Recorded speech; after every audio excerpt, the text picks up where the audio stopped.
pa fathum hianin dokana chuan eitur chu kil ho mekin an pa ber hi salas ani tangwal hi Carlos ni in nula hi visina ani Carlos hianin fa pathum nein afa upa ber chu hundanga ezon na wangin a ombowa anaute pahnih hianin apa chu an enkola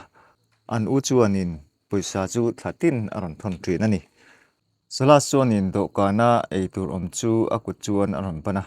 chuti lai chuanin visina chuan akut chu lo ben per sakin kapa khatiang eitur te kutin an langai hlinem fian a om renga fianin lata che ti in apa chu an thrila salas po chu rodin rol ve vatin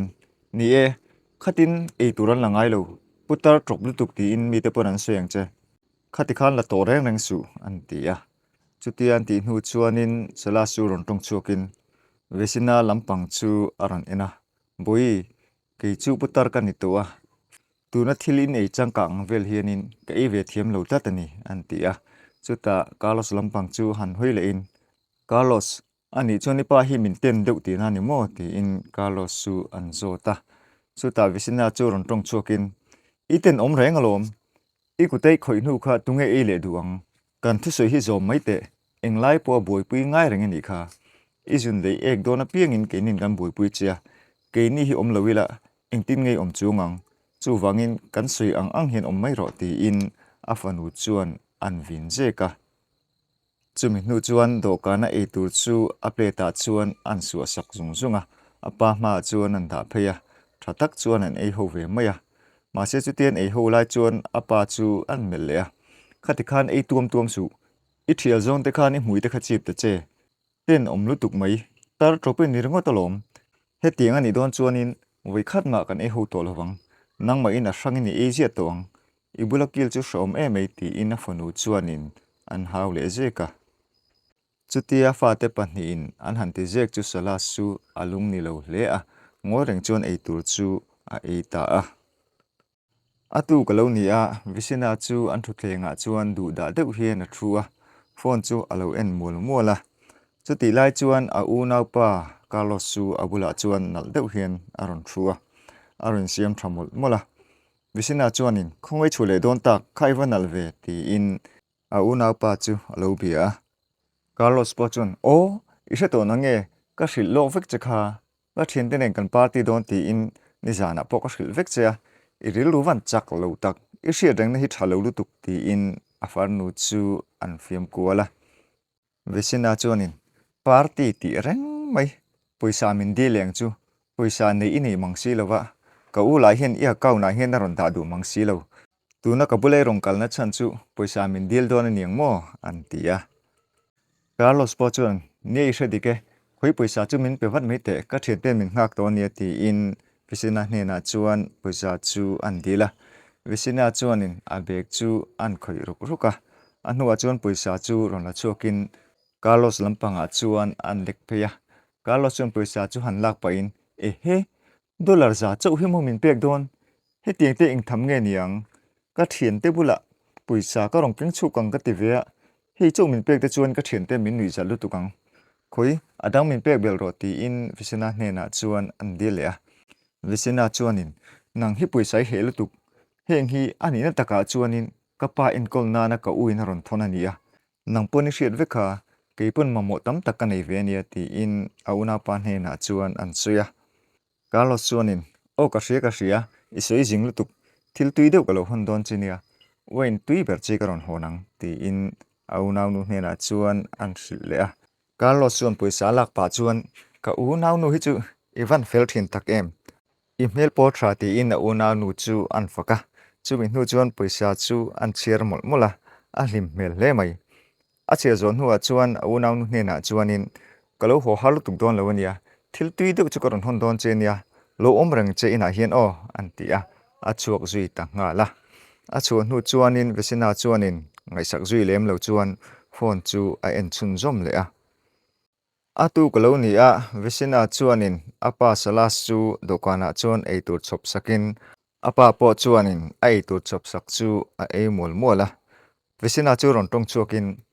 tikhan nang mai ni Asia to ang I rual kang kil chuan engma ka ei tui thelo ni I top ro pui sia di khan jing tin tlai tin ei to don nia an tia apa sala chuanin boi heng te chu nangni la ton le tur ania kan kum angjat in kum huna chuanin keini ai po hin in top mai thei ania an tia chutia an ti chu vesina chuanin a oilo mel hle mai eng tin a ikum angjat kanin nangma ang hian ko omang mo ke chu mani fa te en kol nga ringin ka om don lo chiang ani nangma in kom don lo hrim hrim an tia sala chuanin e boi kan hmalam pang hu ni engma soilok thei ni lawa katlang walai chuanin tun ang din huna hian ka ding ang ti ring ngai na reng reng ke pon ka thabik hleinem chu wangin kan hmalam pang hi engma kan hrelo ni an tia chutia soilai chuan sala su a ha cheu pal ta hlawa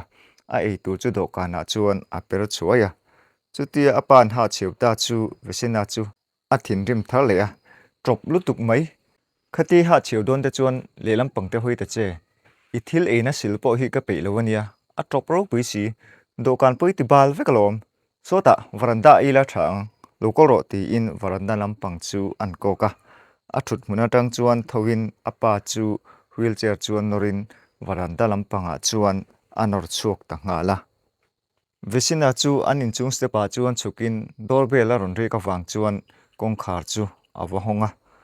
kongka chuan an upa berlu si chu ron lu thutin surprise ti in him takhian a una nu chu aron bia visina po chuan he una nu enge tinge min hrilok lo vai lo ho enge omzia antia no si chuanin nia ron hril chu katuma Mahse ron surprise chu hi ka chak thlat ni chu wang chuanin ka ron surprise chu ni hi kapa ka hmuchak to lutuk ti in kalmai chu antuma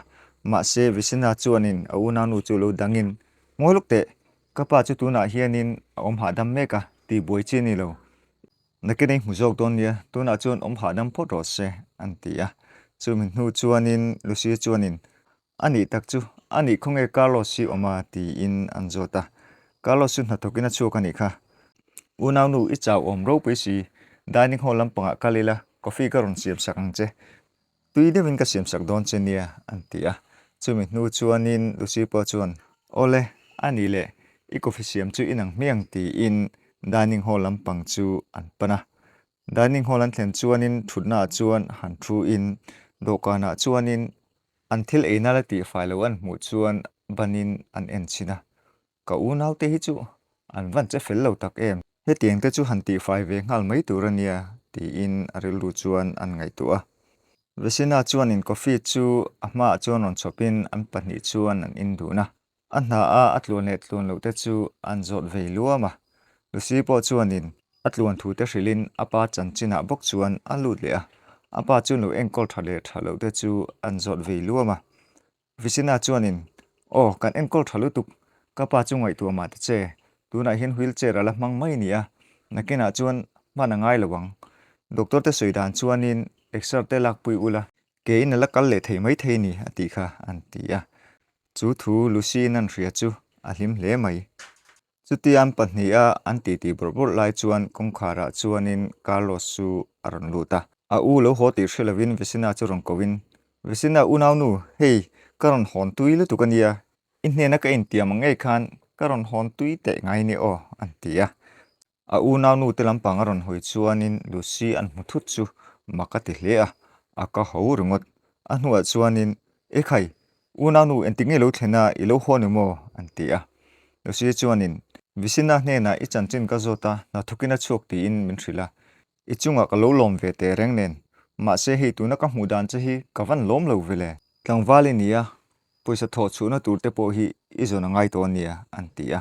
chuti lai chuan apa thom chu hria in varanda lampanga chuan lucy chu atlan ta ngal wata chuti lucy kalta ka chuan vesina chu a hlau thong hle mai Carlos ne na chuan unaupa kapa kha awa hmu vai chuan engkima soi vekang chu wang chung kan zui ve fata ngai nia pona ei tur ka pia heta po ka kil tir lova chung te po chu lo soi vai chu na poi ve wang antia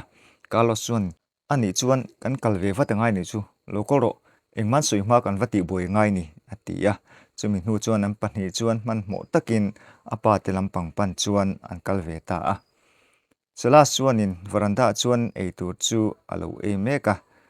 lucy chuan apa mu chuan kapa ti in avakua ngal thlopa chu mi nu chuanin Lucy chuan kapa enge omzia nga tinge dining hall a emi lova helai hian thil lo ei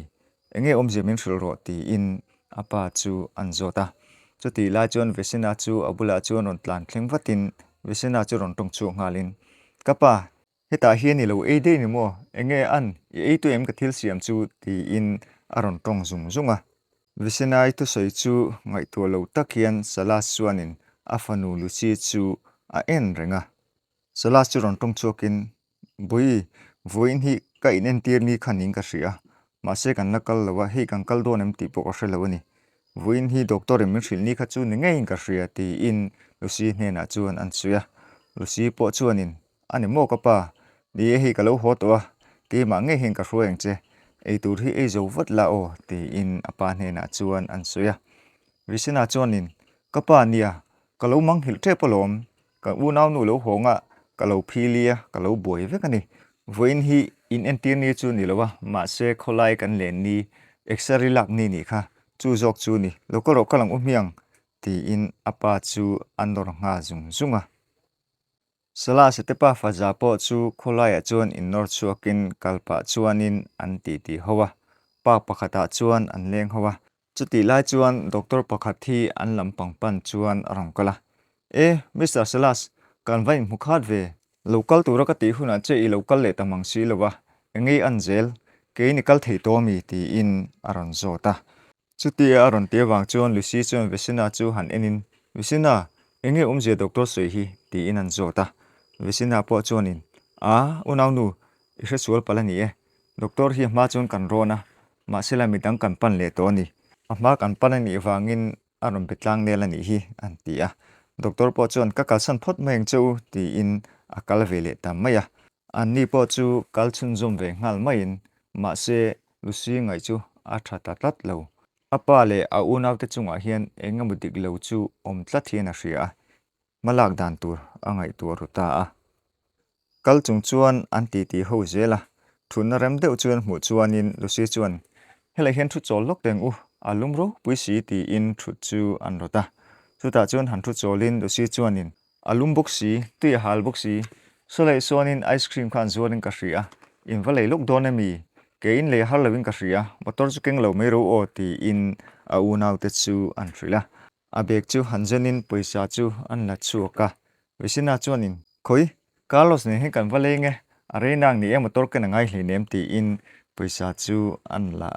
chumi hnu chuan apa bengbula chuan han kun hiamin pa Lucy nen hianin lo in komru kan rei lawang ice cream kan valei lo ko nge o an ti hnuwa chuan zoi deuh chapian thili lo sei chu ve chuan I chak lo viawang an ti Lucy lampang chu hoile in ani le unau nu Carlos ne chuan kan valei nge ti in an pahnih chuan an kalta Carlos le Visina kal hnu chuanin Lucy chuan kapa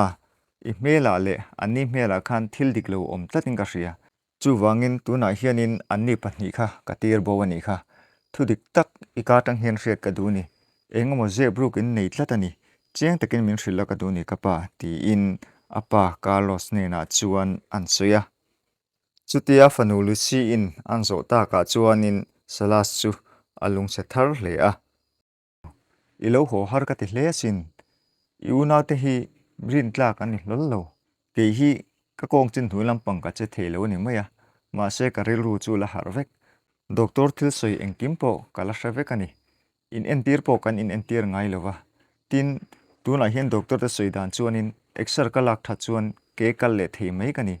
Mahse mo I unau te hne na exer lak ka ngen pon anni chuan an pe ngai lo tikhan mai mai la upai ni to atok chia in entir po ngai to lo min ti khum thina karil ru hi ana thina sin an ti chu thu Lucy nan hria chu makati hle mai chu ti chuan ka unau ti hin an ti chemo ka pa ngei hi chu ti chuan an tong khum chemo awa makai ve karin phak bak dei ni an ti Salas chuan chu mai ni hle nem ka fanu thil dang tam tak polo omani Mahse tu na hian soi vek sen ani lowa tuna ilo ho po veranda thil kai na chan kha ka fanu Visina wangani dokana an rolin thil kai an phal to lova top min ti ni ipa hi min hmusita sin achang le putar min ti tin thil eitur ka kuta khoi po an phal lowa in ei dan hi ka I thiam ve to box si lo ke pon hre om chu ka ti thin Mahse nang chuan min hriat thiam ka be sei ni ka fanu ti in Lucy hne na chuan an soya chuti lai chuan in vesina le Carlos po chu an pia dewa chu rong kalin kapa tuna chuan soi to hri su engkim chu ka hra thiam vek ani an ti a vesina le Carlos po chu an bul chu ron thleng chop chil ve ngal mai in Lucy chuan in karin ain varang ve an ti a ice cream chu an in sem ngal dia ta chute ice cream an sem apa vesina nam pe tur chu apa chuan in a thlau tamaya visina chuan ovin zethian phim khut ta che an ti zoka Mahse ai thiam lo le hle a chuti lai chuan Lucy chuan in visina che zia chu alo en renga visina chuan in a ka ti palani kan vin deuh thu to lo mole ti in thiam lo takin apa chu ice cream chu an bar le no a chuti ice cream te an ei zon hu chuan in Lucy chuan in lokolu I ho to photang u in lampanga te po hadam thlak zoko lom le ti in ho chu an rota in lampang chu an pan ta hloma atu kalo ni a Lucy tu una ho po chu do kan kilin wenan in howa Lucy chuan in a unau te chu hanjilin kapain enkol dan hi ka du thu sam lo tlatani poisa ka ron thon fo thin chewa entir point entir ngai lo ni mo engkim ka hravek ani ti in a unau te chu an zota chuta visina chu thingrim zeta lo ang chokin in entir lo to pa ka pa chuan in hne na mi lo soi ni mo ka pa hi putara ni to a chu wang chuan tar a mai ni ti hi nangpon ring ve mai ta che min varing cheve an ti a chuta Lucy chu a thingrim hle mai engtin na ka pa hi tar a mai ti mo ka pa hi tu na kum som sari em po alani lova tar a mai ni lo tia wheelchair a kalawang hianin ama hi alang tar mai mai zo kani exer te lak thak pui ula ke chuan alakal le thei em ang chu po chu doctor in a soi vekani Mahse nang ni chuan in pe lova kapa dam thataka omle hi nang ni chuan in du lo zo kani ka poisa ron thon te kha engata nge man zo zai ti in an chu chala visina chuan in nia poisa chu ron thon thina lom Mahse momo tam takan nei ve a chu tianga tan po chuan in kal lo mang then ve bokani kapa chuan do ta hril che ni kha ke ni hi min ring hlol lo nu mo an ti a chuti lai chuan Carlos chu rol ve vatin visina ngoi hrite lokoro leng chok de yang ka u hi ha ni hi nakina kan la ti pui thadon nia an ti a an pahnih chuan an chuak dun ta nga la chutia a unau ten chu hnu chuan in Lucy chuan ruah manna dang a nei le a chu ruah manna chu ti hlotlin ngei po atumani atu kalo ni a Lucy chu thinglim noi thutna nuam te wa chuan thu in abula chuan Carlos chu aron kalve meka Carlos lo kala mu chuan in Lucy chuan in unau pa lo thoro ti in thutna chu an lo kia sot sota chutia Carlos thut vele chuan in Lucy chuan in unau pa nang chu mi pai nia relu pui ting tak nang po hiani puturani engkim ka hravek to a chiang takin ka pain engkol dan hi min hrila ka du ni Mahse ke chuan in ka unau te in nia ka hau bor borang chunga chu chu hosuang che an ti a Carlos chuan in o engkim hriat to chun enge ka hril leng che ke ni chu mi pa kan ni a momo tam ta kan nei a thian te kan nei a party na te kan kal du a I poisa min thon thakha kan in dai hle nem kapa enkol nan kam mang vek thei hle nem chu wangin min hrethiam jok ro unau nu ti in a unau nu Lucy hne na chuan an suya Lucy chuan in momo te chu ka hne nei ron soi tur lom nang nin sum tho chu eng mai nei lova kapa enkol nan ka nei ang ka ron thon thin chewa tin nang ni podin mang thin ti chu ka hre tho a zong zong in kapa in enkol thei khalo mai thei kapa din mun hi han ngai tu chiang te u kan no pan te ta tengin mangai takin min enkola kanun min boro san ma wangin nupui dang pon nei lovin kan pui tin thlengin min enkola ni a chuta chapa nang ni chuan in lo hmusit ani kha a rual te pon eng mai lo e du lova a thil e te po in lo hawani kha engkim ka hravek ani khang kha tu hnuai in ti le don ni chuan in kan khosa ho thei to lawang nang ni chuan khosak na dang in ngai tu ngai ni mai ti in Lucy chuan in a unau pa Carlos chu an thril dap dapa Carlos chu tlangwal thoveng ti taka ala thoveng hle mai ke chau hi mi min haudona ka unau nu visina po hawe maila ani kha bultum tu chu ni jok tin ina omlo tura min ti chuan mundanga omna tu ka hre e mai dule mundanga chuan ka om dei ngan melom ilo honga kan boi vekani hi chung ko boina thlen tu ni hi ti in a u Lucy chu an pu ta zoka chu tia una pa nan pu chu lucy chu athina rim hle maya athunna tang chuanin han tho chokin o ka thu chu ka thu ni mai tuna hianin in upaber kania tin nangma ni chom tu kani bok chu wang chuanin in atangin du chuani chuak theyang kapa hi keman ka en kol the ni ka kal don ti in akal san ta ngala chutia a u akal nu chuanin kalos po chu man mo takin an in lampang pan chuan atlan ta ngala kalos su ina chuan thlengin man mo takin a thuam no te chu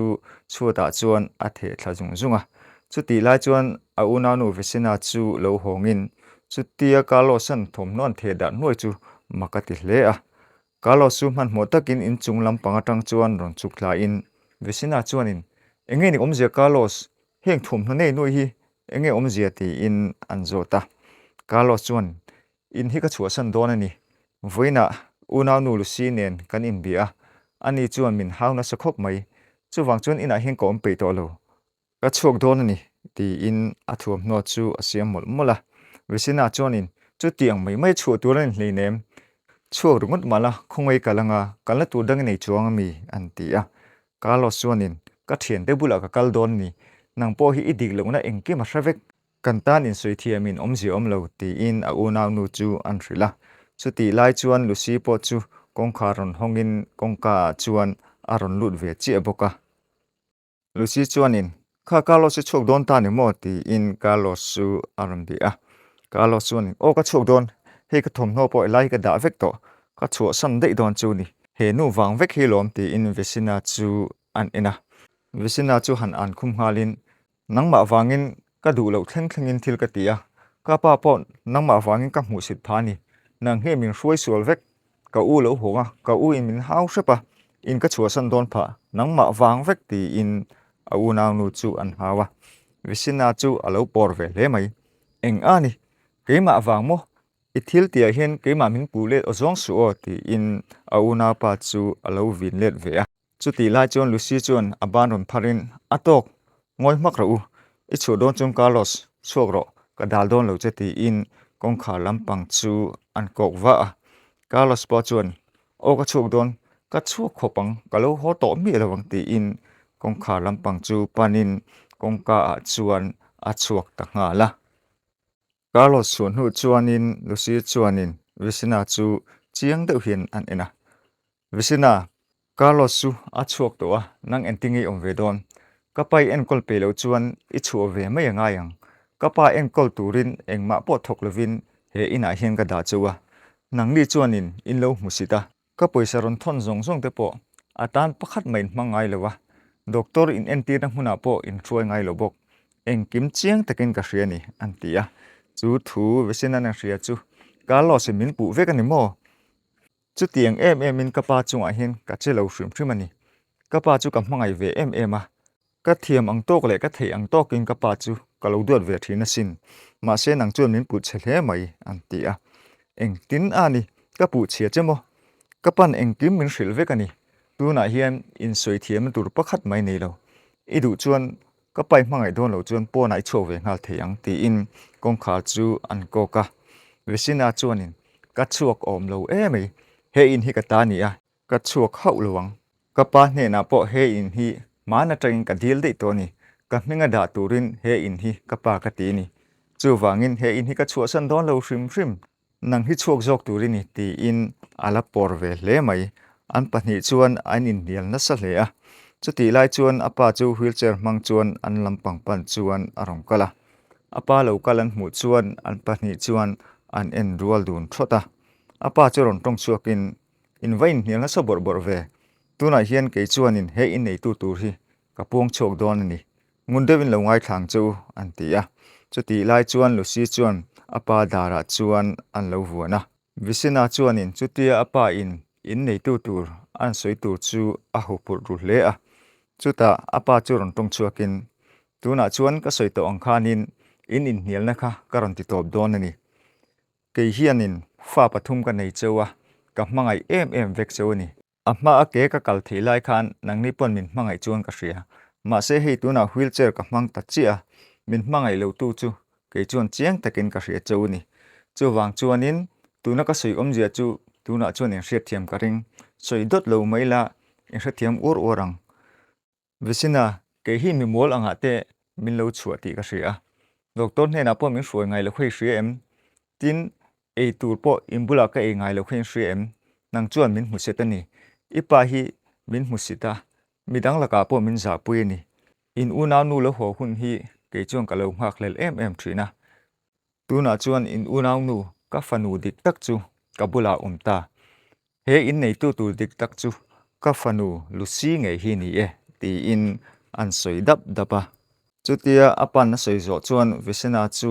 tongtum hian aka an ang zuwa Mahse apa chuanin aku chu lo pharwata ka soi to chu ka soi ni mai tuna chuanin he in hi I una nu lusi ta vekania chu wang chuan he ina hian ani hian ro rel to ang ka fanu lusi idu dan danin I una te hi iti theye antia lusi chu ron tong chuakim ka pa thu soi kai hriamo nang chuan he in hi ka ta te ti vel ani mo Mahse ka pa chuan ka kuta da ta e tuna chuanin ka lu danin ro kan relange ka pa bula om tur hian ka ring zo to lo che chu wang chuan he in hi I chua san tur ani ang dar kar ni huni neya dar kar ni in siam nan huni nei ni chu mi chung chuan he in chung hi I chua san ngei tur ani chu ka thu to pa ni e ti in visina chu an hril dap dapa chutia a unau nu thu soi wang chuanin visina po chu room lampanga chuan in siam tur chuan akal chho ta nga la sala se lusi po chuan visina kal chho chu aliam thleng chuan an thlir duna darkar ni aliam hnu chuanin visina po chu anin chu a chu san veta a chu mi hnu chuanin lusi chu apa bula chuan han thing thi in kapa tuna chuan ke man ke en kolang chenga ike nge hin ikal le nge chu ka ring thlatani doctor hne na a hun thlapa kangkal du na nga x-ray la bokanga ibe seina chu atakina hlotlin na kan hmu nge yang antia salas chuanin lusi hne na chuanin ka fanu dik takini e I una te nen chuan in person hle mai anni ka zong mangai nan nei lo hle mai pa mangai nan tha thiam lo ani nakina anlai mu chok ve emang chumo ti in afan hne na chuan an suya lusi chuanin ni ekapa anlai mu chok ve emang tuna chuanin kan pani hian ka soi to ang khan lim takin kan omanga tha takin ke en kol chenga ka kal sang thri to lo wang che ti in apa hne na chuan an suya an pani chuan lim takin an malam pang hun tur chu an soi du na